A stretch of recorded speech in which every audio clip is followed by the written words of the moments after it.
أعوذ بالله من الشيطان الرجيم. Bismillahirrahmanirrahim. In the name of Allah, most gracious and most merciful. It is reported on the authority of Sahal bin Sa'd al-Sadi that there was an encounter between the Messenger of Allah, peace be upon him, and polytheists, and they fought against one another. At the conclusion of the battle, the Messenger of Allah, peace be upon him, bent his steps towards his army, and the enemies bent their steps towards their army.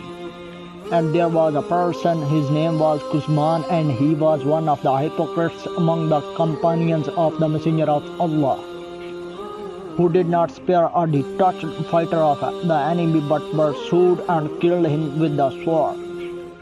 They, the companions of the Holy Prophet, said, "None served us better